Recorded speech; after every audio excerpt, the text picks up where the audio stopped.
ایک مرتبہ حضرت والا جا رہے تھے کہیں سفر پر، تو حضرت کو اس کا بڑا اہتمام رہتا تھا، ٹرین میں جا رہے ہیں تو ٹرین میں فائدہ جو ہوتا ہے کہ ایک خاص حد تک تو سامان آپ اپنے ساتھ لے جا سکتے ہو،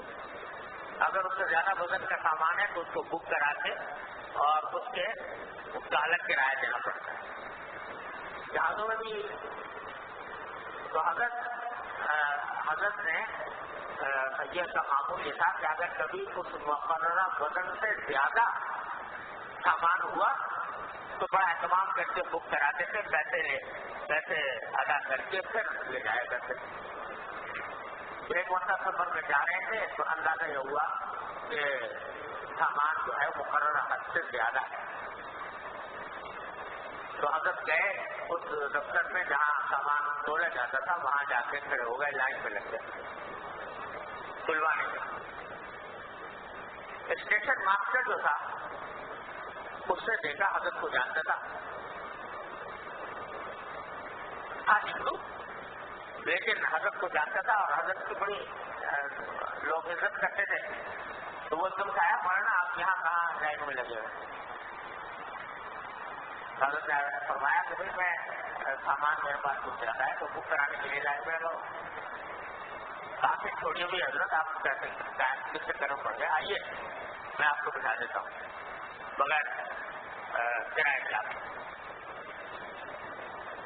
حضرت نے سوچا کہ ہندو ہے نہیں کیا سمجھے گا کیا نہیں سمجھے گا، تو حضرت نے فرمایا کہ بھائی آپ لے کے جاؤ گے مگر میں پکڑا گیا کہیں تو پھر گاڑی پکڑے جانے کا کیا سوال پیدا ہوتا ہے، یہاں سے میں آپ کو سوال کر دوں گا اور گارڈ جو ہے اس سے کہہ دوں گا تو گارڈ جو ہے وہ آپ کو کہیں پکڑے گا نہیں۔ کافی سیکنڈ میں وہاں پہنچوں گا، الہ آباد سے چلے جانا، الہ آباد پہنچوں گا تو پھر تاکہ الہ آباد میں اتر کے گارڈ جو ہے وہ وہاں کے اسٹیشن ماسٹر سے کہہ دے گا اور آپ اس طرح نکل جاؤ تاکہ اس کے بعد پھر کیا ہوگا، یعنی اس کے بعد کچھ بھی نہیں، آپ اس سے گھر چلے گئے جہاں جانا چاہتے ہیں۔ تو حضرت نے فرمایا کہ نہیں بھائی میں وہاں پر جا کے ختم نہیں ہوگا، ایک اور مرحلہ آنے والا ہے اور وہ ہے کہ مجھے اپنے اللہ کے سامنے پیش ہونا ہے۔ وہاں کون بچائے گا؟ وہاں خود بچا لو گے، گارڈ بچا لے گا، اسٹیشن ماسٹر بچا لے گا، کون بچا لے گا وہاں؟ اس کی گارنٹی دو تو میں کر دوں۔ اب وہ بڑا چھٹ پٹایا، وہ اصرار کر رہا ہے کہ بغیر کرایہ کے چلو، حضرت فرماتے نہیں کرایہ دو، کرایہ دے کے پھر سامان لے کے دے۔ خود میرے والد ماجد رحمۃ اللہ علیہ کے ساتھ یہ واقعہ بتایا، اللہ تعالیٰ ان کے درجات بلند فرمائیں کہ اگر والد صاحب ایک سفر میں کوئی تشریف لے جا رہے تھے تو ایک جگہ جانا تھا، اسٹیشن پہنچے، ٹکٹ لیا، نچلے درجے کا ٹکٹ لیا۔ اب جب پہنچے ٹرین میں تو نچلے درجے کی جگہ ہی پاؤں رکھنے کی جگہ تھی اور ٹرین چلنے کا وقت آ گیا تو جو اوپر کا درجہ تھا اس میں کسی طرح سوار ہو گئے اور ٹرین چل پڑی۔ خیال یہ تھا کہ کوئی ٹی آئے گا، گارڈ آئے گا تو اس کو پھر ٹکٹ بدلوا دیں گے اوپر کے درجے، مگر اتفاق سے سارے راستے کوئی نہیں آیا، یہاں تک کہ اتر گئے۔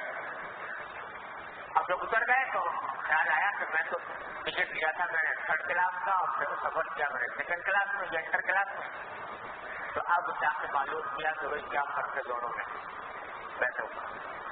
تھرڈ کلاس میں اور انٹر کلاس میں کیا فرق، معلوم کا کتنے پیسوں کا فرق۔ تو ٹکٹ گھر گئے تو کیا خریدا کیا کہ ٹکٹ گھر گئے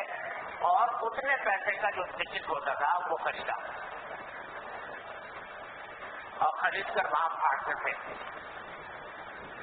تو ٹکٹ دینے والا جو ٹکٹ گھر میں بیٹھا ہوا تھا اس نے آج تک یہ منظر نہیں دیکھا ایک آدھ میں ٹکٹ لے کے پھاڑ دیا، وہ لوگ پاگل آدمی ہے کہ جو ٹکٹ لے کے پھاڑ رہا ہے۔ اس نے کہا کہ آپ نے کیوں پھاڑا؟ تو نے کہا بھائی آپ کو کیا مطلب، میں نے لے لیا پھاڑ دیا، کہا میں نے مجھے بتاؤ کیا۔ تو پھر حضرت صاحب نے بتایا کہ اس سے میں یہ قصہ ہو گیا تھا کہ میں اوپر کے درجے میں بیٹھ گیا تھا اور اس لیے ٹکٹ لے کے پھاڑ دیا.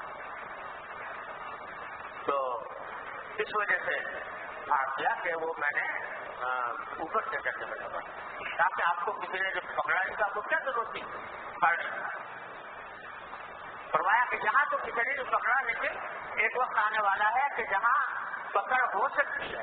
اللہ تبارک و تعالیٰ کے بارگاہ, اس لیے لے کر پھاڑا.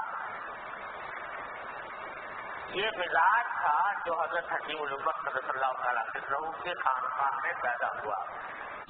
تو حضرت کے یہاں یہ بات لوگوں میں مشہور تھی کہ یہ بات, اس بات کا اہتمام جو ہے وہ حضرت والا صلی اللہ تعالیٰ عنہ کیا یہ درجہ ہے کہ بچے کو اس بات کا خیال ہے کہ کوئی چیز ناجائز استعمال نہ ہو. اور خود حضرت والا نے ایک اپنا واقعہ بیان فرمایا, حضرت حکیم الامت صلی اللہ تعالیٰ عنہ اللہ تعالیٰ کو درجات درست فرمائے. فرما رہے تھے کہ میں ایک مرتبہ ایک جگہ گیا, پتہ جانے اکبر پور کا نام تھا مجھے تین جگہ, وہاں پر گیا, کوئی واز وغیرہ تھا, حضرت سے واز کیا. واز کرنے کے بعد وہاں سے اسٹیشن کچھ فاصلے پر تھا, کئی میل دور تھا. دوپہر کو فارغ ہو گئے حضرت واز سے, اور رات کے وقت میں وہاں سے ریل جانی تھی اسٹیشن. تو حضرت نے سوچا کہ فاصلہ لمبا ہے اور بارش کا زمانہ تھا,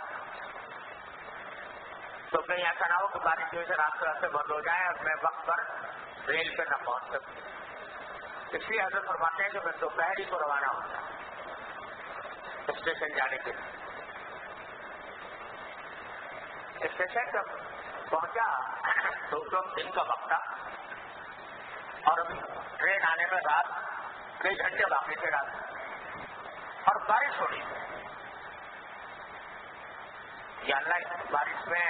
نہ کہیں باہر اتر سکتے ہیں, اور اسٹیشن بھی چھوٹا سا تھا, نہ وہاں کوئی مسافر خانہ تھا کہ اس میں آدمی جا کے بیٹھ جائے. تو حضرت فرماتے میں پریشان ہو رہا تھا کہ کیا کروں, نیچے اتر کر نماز پڑھنا بھی مشکل, اس بارش میں بیٹھنا بھی مشکل, تو کیا کروں. اب یہ اسی سوچ میں تھا کہ نمازیں بھی پڑھنی ہے اور کچھ چھائے کی جگہ نظر نہیں آ رہی, مسافر خانہ موجود نہیں ہے, کیا کروں. ابھی اسی سوچ میں تھا کہ جیسا اسٹیشن ماسٹر بھاگا آیا, اس نے آ کر پوچھا آپ کا نام اشرف علی ہے, ہندو اسٹیشن ماسٹر. تو حضرت فرماتے میں نے بتایا کہاں میں کہا کہ ٹیکسی لائیے, میں تو آپ کا انتظار کر رہا تھا. بھائی کیسے انتظار کر رہے تھے, کیونکہ وہ یہاں کے جو منصف صاحب ہیں اس علاقے سے, کوئی مجسٹریٹ ہوں گے, انہوں نے مجھے اطلاع کروائی کہ مولانا اشرف علی تھانوی صاحب آنے والے ہیں اور اسٹیشن پر آئیں گے, تو آپ ان کا استقبال کرنا اور ان کو اطمینان سے ٹھہرانا, ان کو کوئی تکلیف نہ ہو. حضرت کو پتا نہیں اور کسی اللہ کے بندے نے اسٹیشن ماسٹر کو یہ پیغام بھجوا دیا. حضرت فرماتے میں نے اللہ تعالیٰ کا شکر ادا کیا کہ ایسے موقع پر اللہ تعالیٰ نے یہ خیر سے ایک سامان پیدا فرما دیا. تو وہ صاحب مجھے لے کے اسٹیشن پہ چلے گئے, اور اسٹیشن کا ایک کمرہ تھا, ایک دفتر تھا جو کچھ اس میں گودام کوئی سامان رہتا تھا, تو اس میں لے جا کر مجھے بٹھا دیا. وہاں اطمینان سے میں نے وضو بھی کیا, نماز بھی پڑھی, آرام بھی کیا, یہاں تک کہ مغرب ہو گئی. جب مغرب ہو گئی, اندھیرا ہونے لگا, تو ان اسٹیشن ماسٹر صاحب نے اپنے کسی نوکر کو آواز دے کے کہا کہ بھائی دیکھو مولانا کمرے میں ہے, تو یہاں لا کے روشنی کر دو کمرے میں. میں جب اس نے یہ کہا کہ کمرے میں روشنی کر دو تو میرے کان کھڑے ہوئے, اور میں نے دل میں سوچا کہ اللہ یہ روشنی جو آئے گی لالٹین لے کر آئے گا, یہ لالٹین میں تیل جلے گا, تو یہ کوئی مسافر خانہ تو ہے نہیں کہ مسافروں کے لیے یہاں پر روشنی کی جائے. یہ تو ریلوے کا ایک گودام ہے، یہ ریلوے کا ایک دفتر ہے، یہ جو رات کے وقت میں بند رہتا ہے اور یہاں پر کچھ کام کے لیے روشنی جلانے کی ضرورت نہیں۔ تب لالٹین میں جو تیل جلے گا وہ حکومت کا جلے گا، اور میں اس کا حقدار نہیں، کیونکہ میں تو مسافر ہوں، مسافر خانہ یہاں ہے، اور میں کچھ ریلوے کا افسر نہیں، ریلوے کا ملازم نہیں کہ جس کی وجہ سے میری یہاں پر روشنی جلائی جائے۔ اور یہ کمرہ بھی گودام کا کمرہ ہے جس میں رات کو روشنی جلانے کی کوئی ضرورت نہیں، جلے گی تو میری وجہ سے جلے گی، تو میرے اوپر اس کا بگاڑ ہوگا۔ اب میں پریشان ہوں کہ یہ لالٹین جو جلائے گا اور اس میں تیل خرچ ہوگا، یہ تیل میرے لیے حلال نہیں ہوگا۔ لیکن اگر ہندو اس سے کہوں اسٹیشن ماسٹر سے یہ بات، تو اسٹیشن ماسٹر جو ہے وہ سمجھے گا نہیں، اس بات کو بڑا اڑائے گا، کیا کرے گا؟ تو کچھ سمجھ نہیں آیا کہ کیا تدبیر اختیار کرو، بس فوراً اللہ تعالیٰ سے دعا کہ اللہ اس مشکل میں پھنس جاؤں، اگر استعمال کرتا ہوں تو یہ حلال نہیں ہوگا میرے، اور اگر استعمال نہیں کرتا اور تو کیسے اس سے کہوں، کیسے میں شرم آ رہی ہے، کیسے کہوں کہ اللہ آپ ہی کو راستہ نکال دیں کہ میں اس حرام استعمال سے بچوں۔ آپ ذرا اندازہ کیجیے کہ لالٹین کا تیل جو مشکل سے اگر گھنٹے 1.5 گھنٹے میں استعمال ہوگا تو کتنا استعمال ہوگا؟ اس کے لیے حضرت اس سے پریشان ہے، اس سے متفکر ہے کہ کیا ہو۔ دعا مانگیے اللہ تبارک و تعالیٰ، یا اللہ کو راستہ نکالے۔ فرماتے ہیں کہ دعا کر کے میں نے ختم ہی کی تھی، اس میں آواز آئی اسٹیشن ماسٹر کی کہ وہ اس نوکر سے کہہ رہا تھا کہ دیکھو بھائی وہ لالٹین کو لینے گئے ہو تو وہ لالٹین ریلوے کی مسئلہ میرے گھر والے لے آنا، میرے گھر سے لے آنا۔ فرماتے ہیں میں سن کے اس قدر حیران بھی ہوا اور اللہ تبارک و تعالیٰ کا ایسا روئے سے شکر نکلا کہ اللہ آپ نے مجھے اس ماضر سے